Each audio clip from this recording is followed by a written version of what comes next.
What's up guys, and welcome back to episode number, I don't know what episode I'm on anymore, of our JCP save in TEW 2013. We're going to jump right into the show. Of course, we've got the next night of the Crockett Cup after this episode of World Championship Wrestling, so this is sort of a little break in between.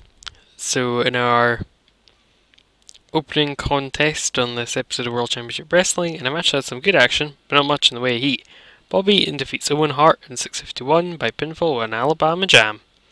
Give us a 60, basically give Bobby Eaton some momentum, and also Owen Hart's still, you know, pretty young, he's pretty inexperienced, so we're just putting him in the ring with different folk to try and build his stats up a bit.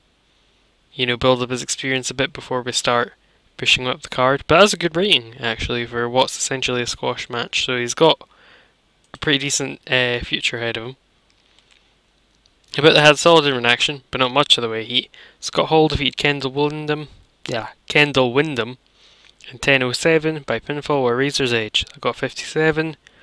Basically, Kendall Windham was back. He was like injured, I think, and I just wanted to see how he'd get on in the match. He's not as good as Barry Windham, to be honest. I can't fire him, because obviously Barry Windham will be angry if I fire his brother, but I'm not going to be doing much with him. And then we get our Vignette for our new debutante, with an egomaniac gimmick and a rating of 100 for it. Kurt Hennig is shown on a golf course, where he sinks an incredible hole-in-one. In fact, I wouldn't say it's incredible, I'd say it was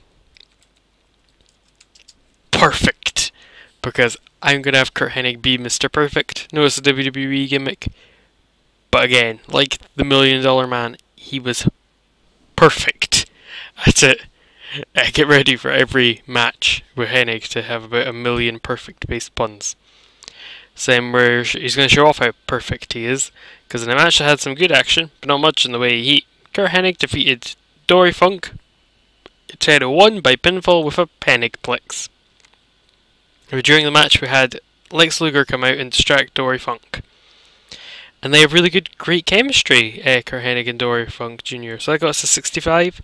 Basically this is establishing Kurt Hennig's going to be a pretty high up guy from the get-go. I mean, he just beat one of the longest reigning NWA champions ever in Dory Funk Jr. in his debut. So you know he's going to be a big name for the future. Then we get a promo by Ric Flair, so of course it did well. He has an interview hyping his upcoming match with Ron Garvin, saying on the third night, and aka the finals of the Crockett Cup, he is going to end Garvin's career as Anderson and Blanchard win the tournament. So it's going to be a great night for the Horsemen, etc. Woo, I'm Ric Flair. And about to have featured great action and average heat. Ted DiBiase defeated Road Warrior Animal in 15:35 by submission with $1 Million Dream. Got a 70, pretty pleased with that. I thought I would do a bit less well. I thought maybe we get penalised for Animal not selling well. But yeah, that was a pretty good rating. Basically just to continue to build up Ted DiBiase. I mean, I've got big plans for Ted down the line. I want to use him quite a lot. The match had some good action and average heat. Anderson and Blanchard defeated the Garvins in 15:31, when Arn Anderson defeated Jimmy Garvin by submission after a distraction from Ric Flair. Anderson and Blanchard have absolutely zero chemistry as partners. That is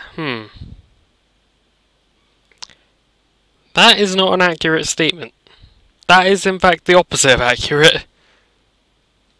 I'm annoyed at that, and then there's no way to edit it in game, which is annoying. That's annoying.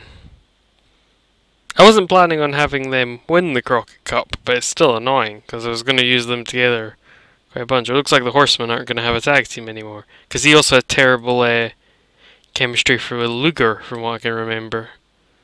Probably shit can Luger. So the match is over and the Garvins are left down. Anderson and Blanchard are celebrating, but then stop and see that their opponents are still on the ground. They attack and beat both Garvin and Garvin into the canvas. Basically, this is like, you know, they're helping setting up Flair to get the easy win on Garvin on the third night by making sure that Ron Garvin, he'll be in a hell of a state when it comes to the show, etc., etc.